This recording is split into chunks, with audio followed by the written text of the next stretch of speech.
Four. So just what is global warming? These are the words President Obama used to begin his global warming speech before the United Nations in 2009. That so many of us are here today is a recognition that the threat from climate change is serious, it is urgent, and it is growing. Our generation's response to this challenge will be judged by history, for if we fail to meet it boldly, swiftly, and together, we risk co-signing future generations to an irreversible catastrophe. Why do you think Obama chose to use these words? If you search Google for global warming, you will almost get 65 million pages of results. Now that's a big number for something so important. The subject of global warming has certainly drawn a lot of attention to our world. But what exactly is global warming? What is causing it? And what effects does it have on this earth and the people that live there?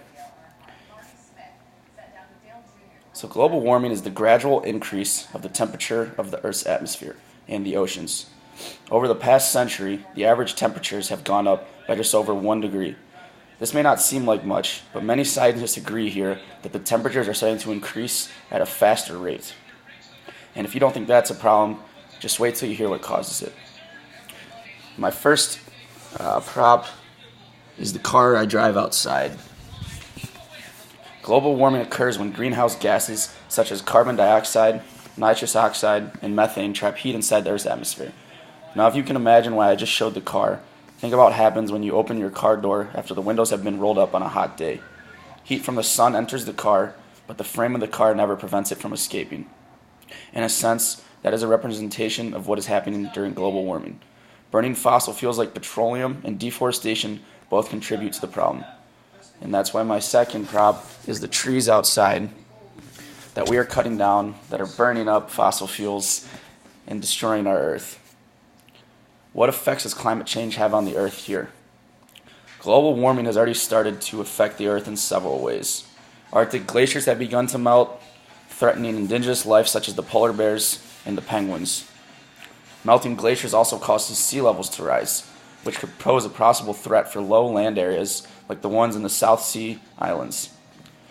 On top of that, the ocean temperatures of the water has actually begun to rise.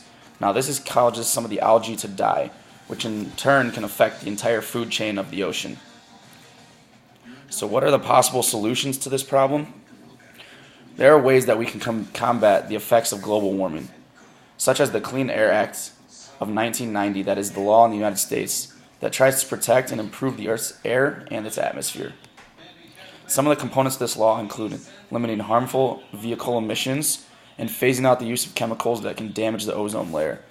On a more personal level, we can work to prevent global warming by planting trees and by carpooling, meaning less people are driving and on the roads. Climate change is seen as a serious threat that is receiving serious attention worldwide.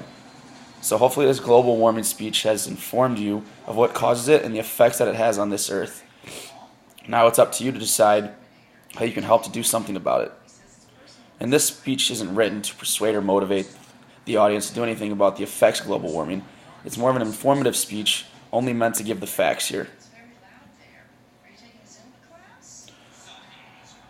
So on top of that, the ways that we can affect it, climate change is seen as the serious threat that is receiving serious attention worldwide.